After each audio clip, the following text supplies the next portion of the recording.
everybody, it's Mel here and welcome back to the channel. So we're going to be looking at triads again. This is like part 2 of the last lesson I did. So in the last lesson we looked at the second inversion triads based around our regular D, A and E open chords. So I'm going to show you some more triads today that you can get from these same chords and some other ones as well. So without further ado, let's dive in. We'll go to a close-up and I'll show you some more triads based around these open chords.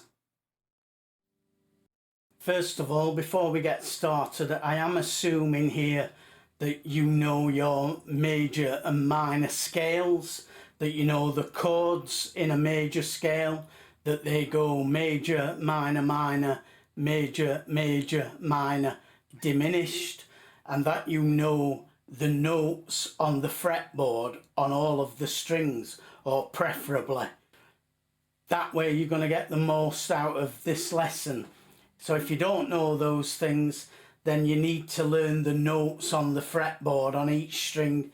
You need to know the major scale and you need to know the chords. You also, it would be useful if you know the intervals. So when we say 1, we mean the root note. So if we're in the key of C, C would be our 1. If we're in the key of F, F would be 1, and so on. And then everything else moves on alphabetically. So in C, the 2 would be D, the 3 would be E, the 4 would be F, and so on. C, D, E, F, G, A, B, C. So I'm going to be using C major for these examples today. So we're in the key of C. And the triads that we looked at in the last lesson, these were all second inversion triads. And they were based around the E shape, the A shape and the D shape. Now I'm talking about the shape here, not the chord. So an E shape, if we play that, to make that a C, we'd move up here to the 8th fret. But that's still an E shape. I've just moved that along there. So that would be our C as an E shape. As an A shape, it would be down here. I'd move that A shape up here, and there's C as an A shape.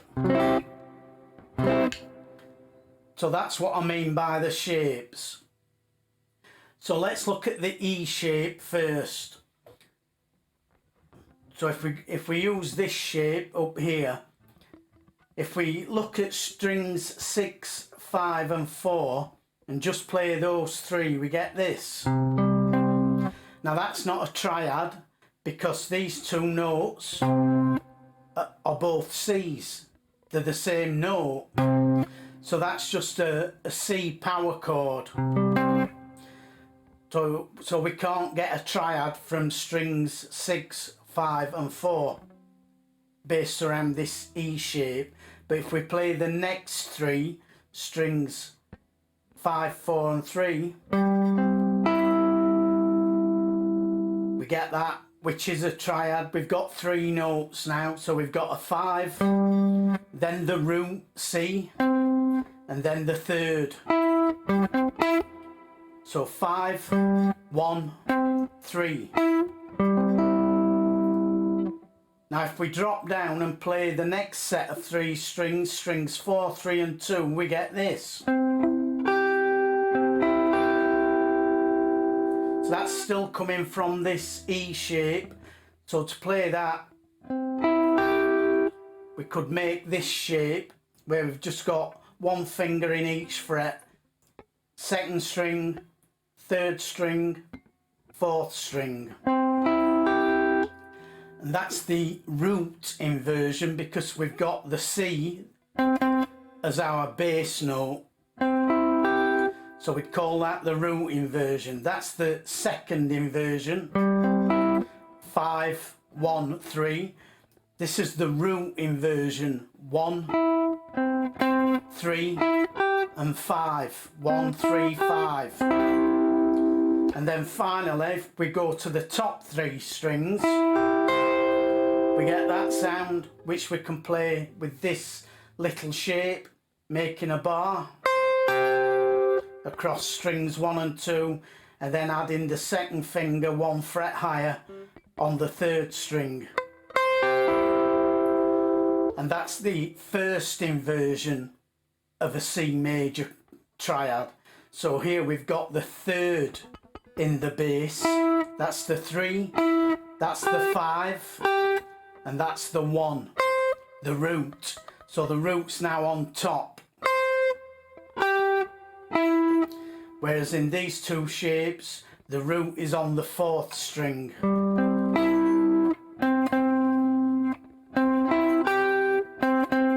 So in both of those shapes, second inversion, root inversion, our root note is on the 4th string. But in the last one, on the top 3 strings, the root note's on the high E string. So those 3 triads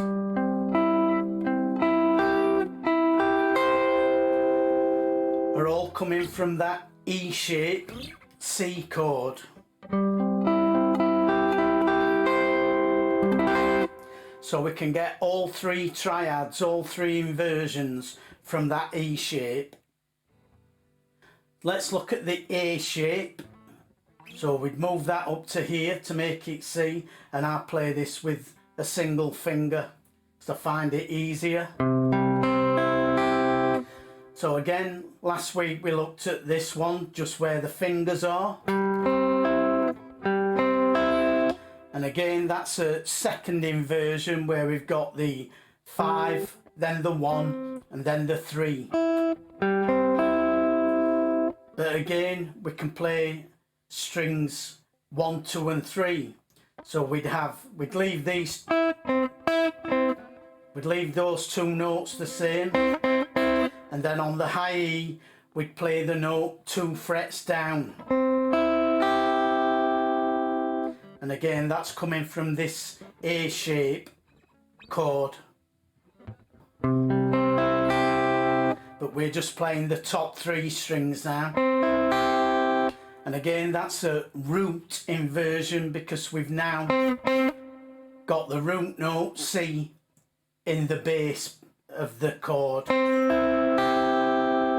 So we've got root, 3rd and 5th.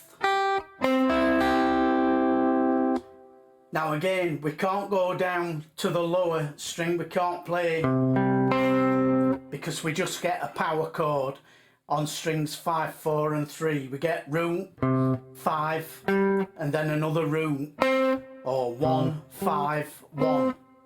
So we can get 2 inversions from this A shape. The second inversion on strings 2, 3 and 4, and the root inversion on strings 1, 2 and 3. But we can't do a first inversion on that one. Now let's look at the D, that shape. So if we wanted to play a C based around that shape, we'd have to move it all the way up here. Remember, with this shape, the root's on the 2nd string, so we'd have to go all the way up here to that C.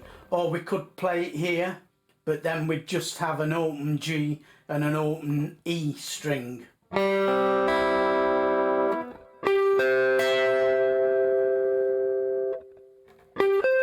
So again, here we've got the 5th, the root and the 3rd.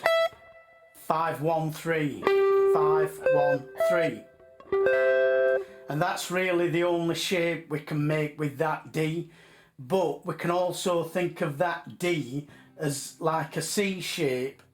So if we swap the fingers of this C chord for these 3 fingers, and then move that up and bar with the index finger, move it up again, we've now got a D root note here on the 5th fret of the 5th string, and we can play that like a C chord moved up, and we get, and again that's a D chord.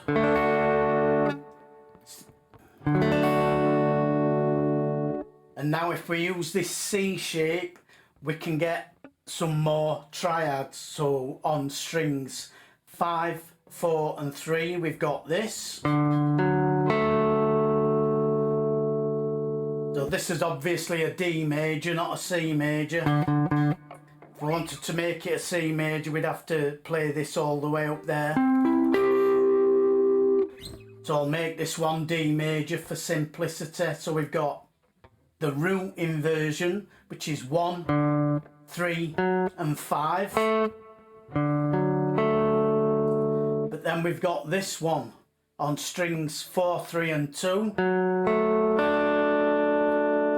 And that's the first inversion. So we've got the third, the fifth, and then the root on top. But the root's still on the second string. So we've got that shape, and then that shape, and then that shape.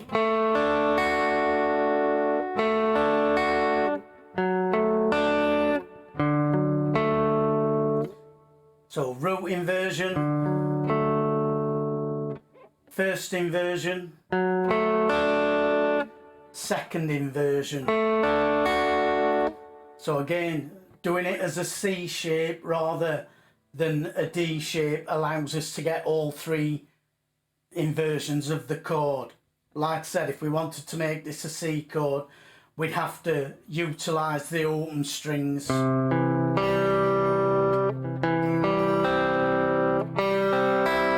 So we'd get, and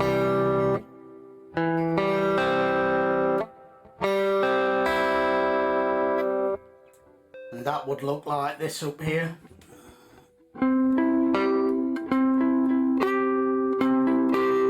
Really hard to play this chord up there.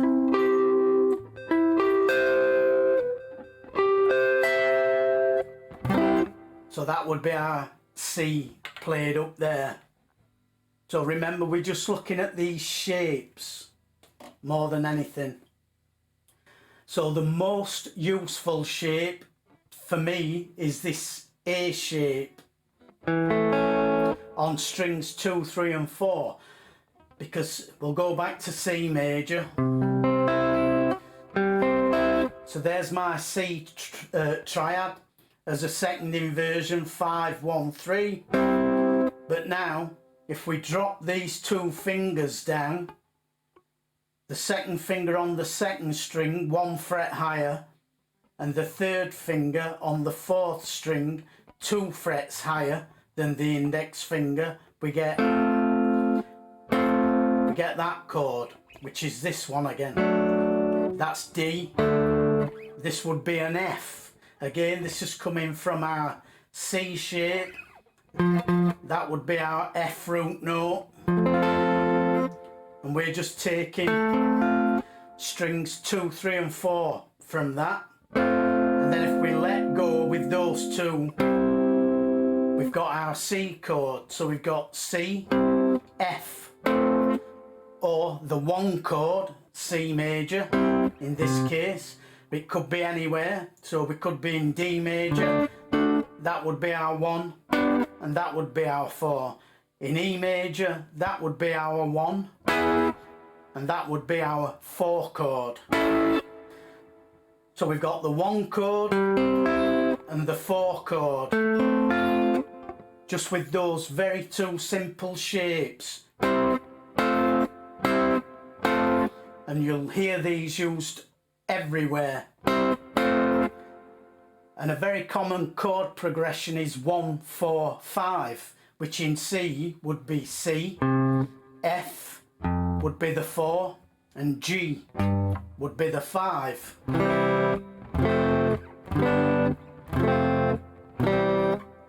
And we can play that here. That's the 1, that's the 4, and to get the 5, we just move that shape up 2 frets, and that's our 5 chord, G. back down to F and back to C. So just with those two simple shapes and three positions, we've got a 1-4-5 progression.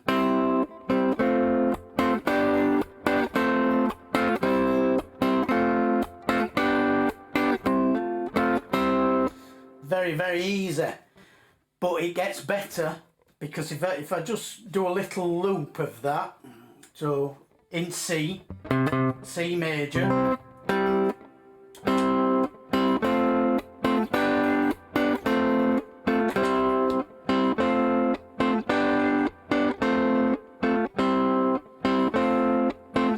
not the greatest loop, but okay, so if I play the bass,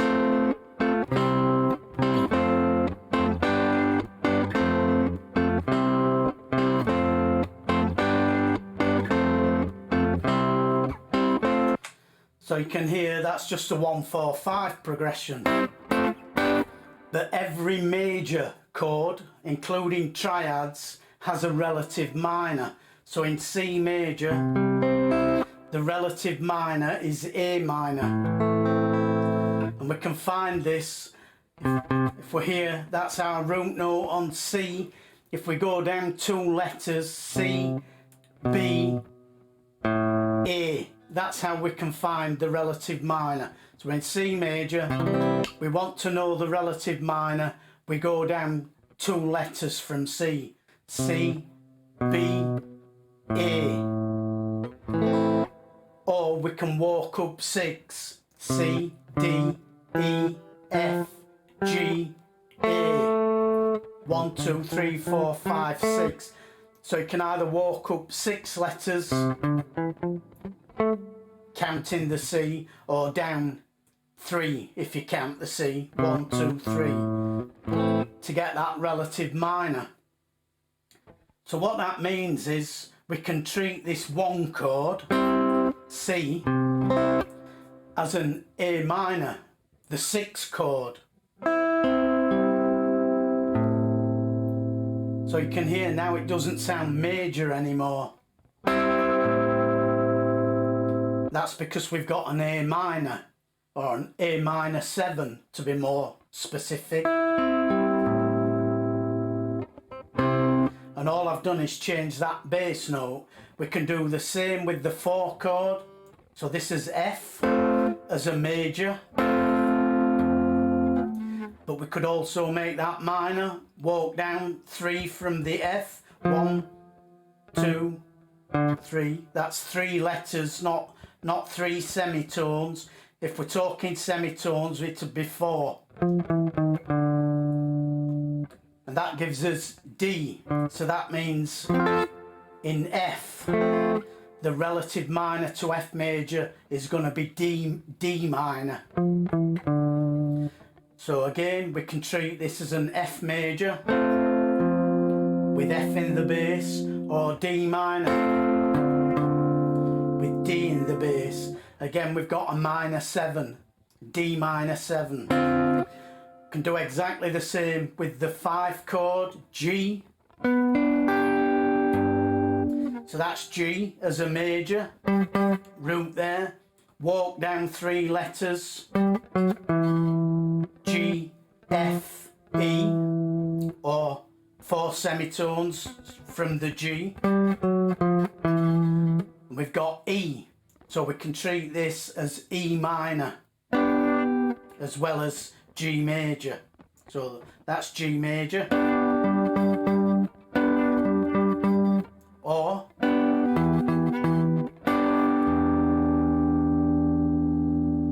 an E minor 7 again.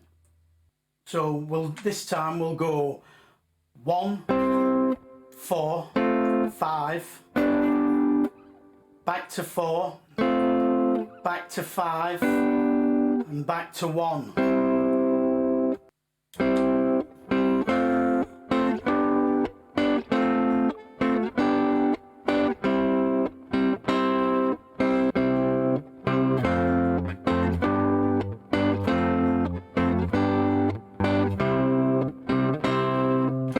So you can hear 1, 4, 5 there, But if I change those bass notes, we could do something like this.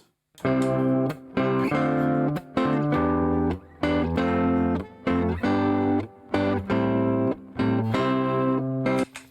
can hear straight away, it sounds like I'm playing more chords, different chords, but I'm not. I'm just changing the bass note.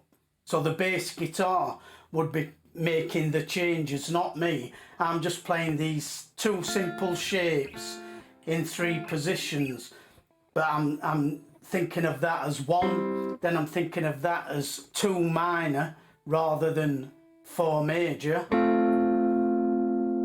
So that would be 1, that would be 2 minor, that would be 3 minor,